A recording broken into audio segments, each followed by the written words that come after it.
नमस्कार विद्यार्थी मित्रांनो, आपण सरळ सेवा परीक्षा संदर्भाबद्दलचे जे इतिहासाचे जे प्रश्न आहेत तर त्याच्या संदर्भाबद्दलची माहिती आपण या व्हिडिओमध्ये पाहूया। 1919 साली महात्मा गांधीजींनी खालीलपैकी कोणत्या ब्रिटिश अधिनियमाच्या विरोधात देशव्यापी सत्याग्रह सुरू केला होता? गुन्हेगारी जमाती कायदा, पिट्स इंडिया कायदा, सायमन कमिशन आणि रौलेट कायदा। तर योग्य उत्तर आहे रौलेट कायदा। याच्या विरोधामध्ये त्यांनी देशव्यापी सत्याग्रह सुरू केला होता। आता लक्षात ठेवा की पहिला जो मुद्दा आहे तो म्हणजे गुन्हेगारी जमाती आहे। 1871 नंतर जे बघितलं गेलं तर विशेषतः ब्रिटिशांनी काही विशिष्ट जमातींना गुन्हेगार जमाती म्हणून मानलं गेलं होतं आणि त्यांच्यावर कठोर निर्बंध लादण्यासाठी म्हणून आणलेला हा 1871 नंतरचा सुधारित हा गुन्हेगारी कायदा हा त्यांनी आणलेला होता। त्यानंतर नेक्स्ट आहे पिट्स इंडिया कायदा। याच्यामध्ये जर बघितलं गेलं की 1784 मध्ये हा लागू केला होता। हा 1784 मध्ये लागू करण्याची जर मुख्य भूमिका बघितली तर ईस्ट इंडिया कंपनी जी आहे तर या ईस्ट इंडिया कंपनीच्या प्रशासनावर ब्रिटिश संसदेनं नियंत्रण वाढवणं हा उद्देश हा पिट्स इंडियाचा ऍक्टचा होता। सायमन कमिशन जे आहे तर ह्या सायमन कमिशनच्या संदर्भाबद्दल जर तुम्ही पाहिलं गेलं तर विशेषतः 1909 ला त्या मोर्ले मिंटो सुधारणा आहेत। तर त्या मोर्ले मिंटो सुधारणांमध्येच त्यांनी असं सांगितलं गेलं होतं की आम्ही आता नवीन सुधारणेचा हप्ता देणार आहोत। तसं नंतरच्या काळामध्ये जर बघितलं की ऑगस्ट मॉन्टेगूची घोषणा झाली आणि 1919 ला मॉन्टेगू चेम्सफोर्ड हा कायदा हा म्हणजे पुढे आला। त्याच्यानंतरच्या काळामध्ये पुढे 10 वर्ष पूर्ण होणार होते आणि 10 वर्ष पूर्ण होण्याच्या अगोदर आता भारतीय लोकांना नेमक्या कशा सुधारणा केल्या 1919च्या कायद्याने नेमकं काय परिवर्तन झालं तर ब्रिटिशांच्या भारतीय लोकांच्या काय मागण्या आहेत यासाठी म्हणून हे सायमन कमिशन हे भारतामध्ये 1928 मध्ये आलेलं होतं आणि त्याचा उद्देशच हा होता की भारतातल्या प्रशासकीय सुधारणांचा अभ्यास करायचा आहे। आणि 1919च्या ऍक्टचा जी अंमलबजावणी आहे जसं मी आता तुम्हाला सांगितलं की मॉन्टेगू चेम्सफोर्ड कायदा तर याचा आढावा घ्यायचा। परंतु भारतीयांनी काय केलं होतं ह्या मॉन्टेगू हे जे सायमन कमिशन आहे या सायमन कमिशनला भारतीयांनी विरोध केला होता। विरोध करण्याचं एकच कारण होतं ते म्हणजे एकही भारतीय सदस्य या सायमन कमिशन मध्ये नाही, आमच्या मागण्यासाठी म्हणून किंवा आमचे प्रतिनिधी याच्यामध्ये नाही म्हणून सायमन गो बॅक अशा पद्धतीचे नारे हे त्या काळामध्ये एक चळवळ झाल्याचा उल्लेख करता येईल। त्याच्यानंतर रौलेट ऍक्ट जो आहे आता एक लक्षात ठेवा की 1914 म्हणजे ऑस्ट्रियाचा राजपुत्र आर्च ड्यूक फर्डिनांड याचा खून केलेला होता आणि त्याच्यानंतर जे पहिल्या महायुद्धाची सुरुवात झाली होती तेव्हापासून ते 1918 पर्यंत जर भाग बघितला गेला म्हणजे त्याला आपण व्हर्सायचा तह म्हणतो त्या व्हर्सायच्या तहापर्यंत जर भाग बघितला गेला की आता पहिलं महायुद्ध सुरू होतं आणि हे पहिलं महायुद्ध ज्यावेळेस थांबलं गेलं त्यावेळेस त्या मधल्या काळामध्ये क्रांतिकारी कारवायांवर नियंत्रण मिळवण्यासाठी म्हणून काही कायदे हे लागू केले गेलेले होते।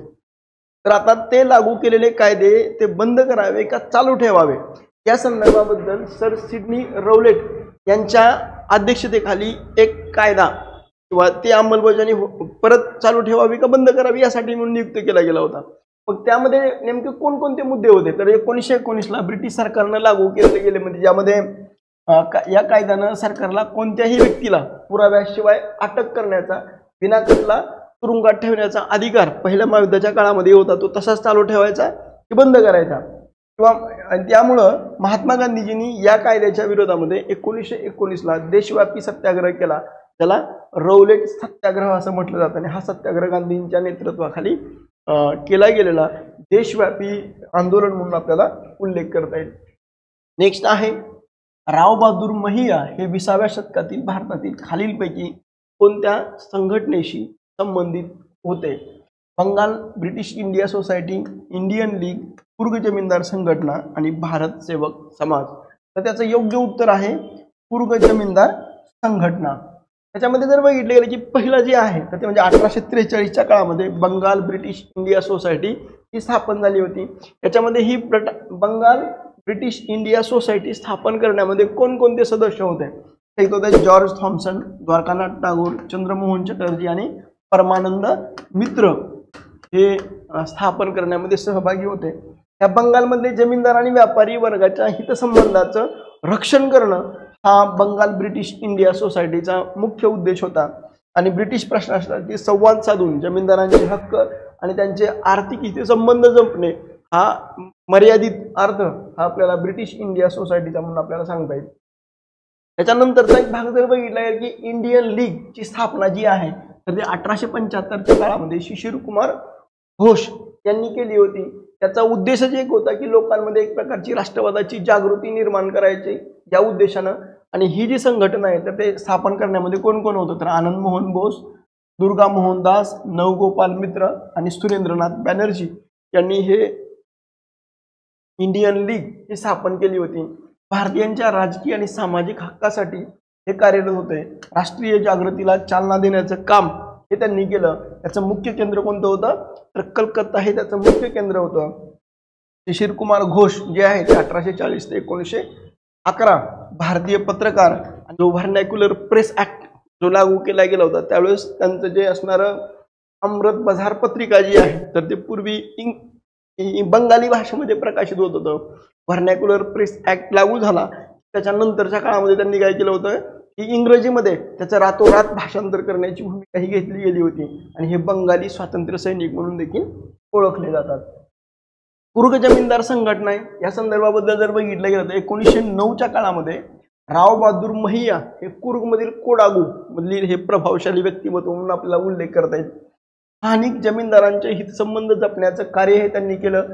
ह्या कुर्गमधील जमीनदारांच्या हक्कासाठी आणि जमीन कार्यप्रणाली, भूसंपादन आणि सामाजिक आर्थिक विकासाशी संबंधित ही कुर्ग जमीनदार संघटना काम करत होती.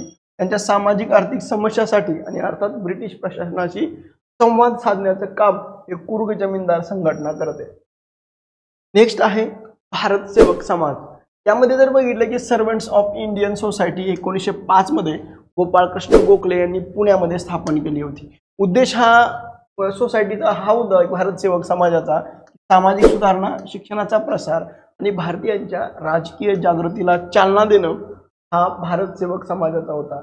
उद्दिष्ट काय होतं तर नागरिकांमध्ये स्वयंसेवेची भावना हे निर्माण होणं, त्यामध्ये राष्ट्रीय स्वावलंबन, आर्थिक बळकटी निर्माण करणं, सरकारी योजनेच्या अंमलबजावणीत सार्वजनिक सहकार्य सुनिश्चित करणं, शिक्षण, आरोग्य, व्यावसायिक प्रशिक्षण आणि ग्रामीण विकासावर लक्ष केंद्रित करून समुदाय विकासाला प्रोत्साहन देणं.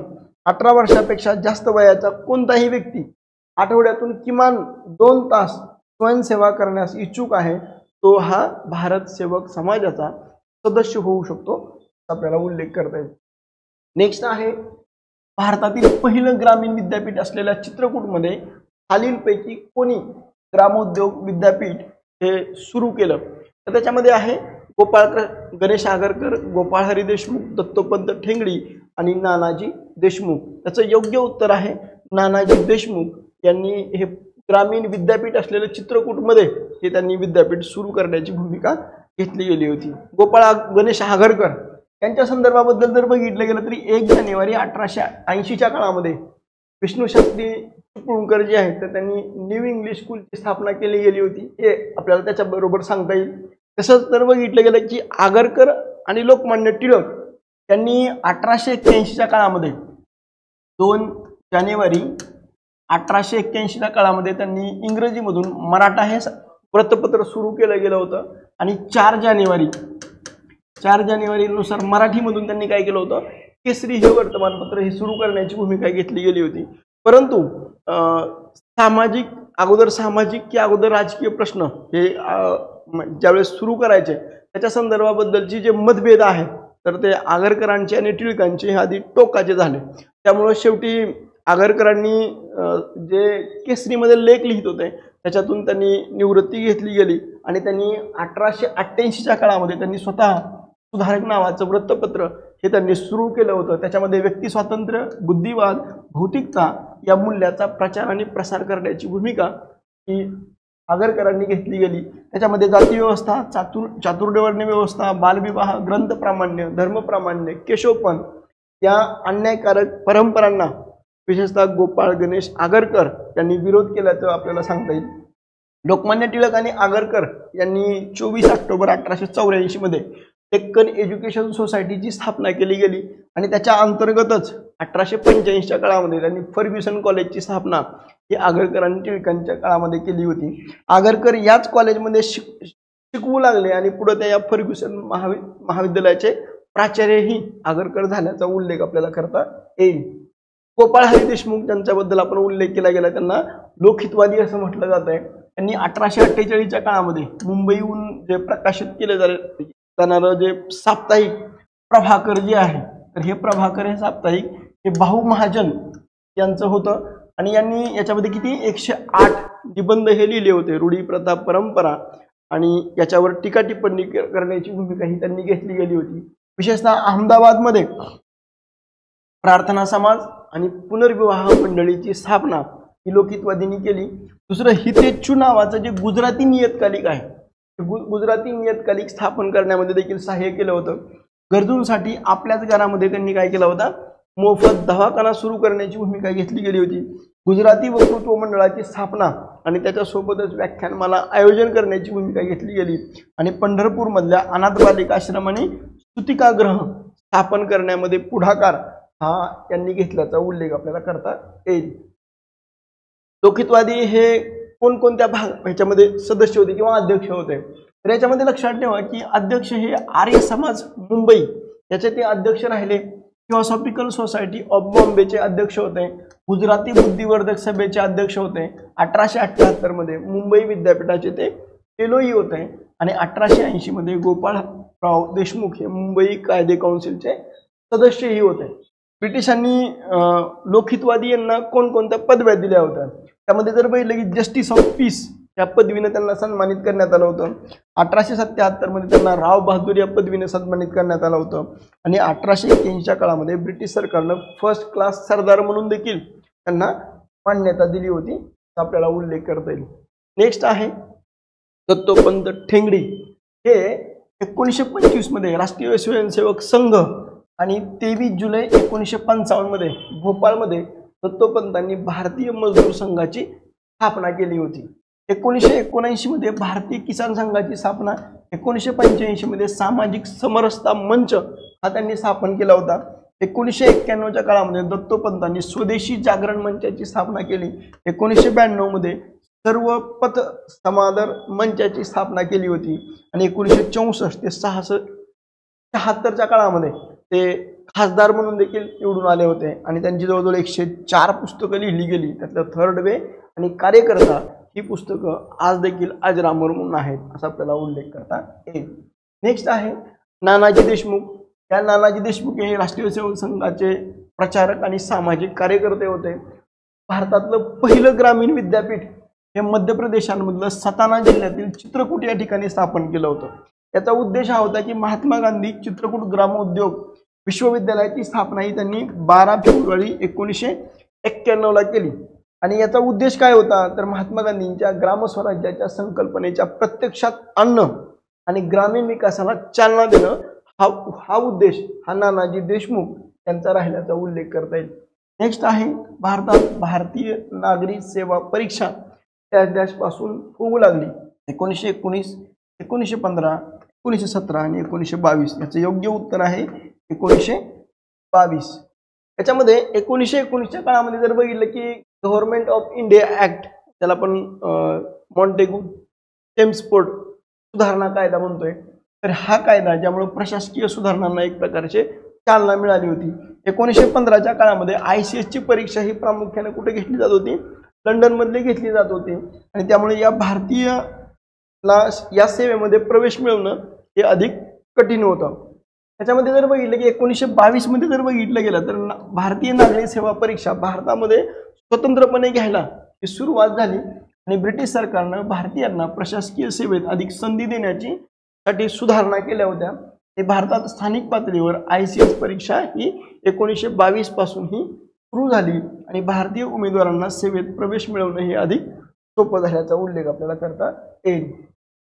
1930चं सिंगफोचे बंड झालं, ज्याच्यामध्ये आसाम, मणिपूर, बिहार आणि ओडिसा, तर याचं योग्य उत्तर आहे आसाम.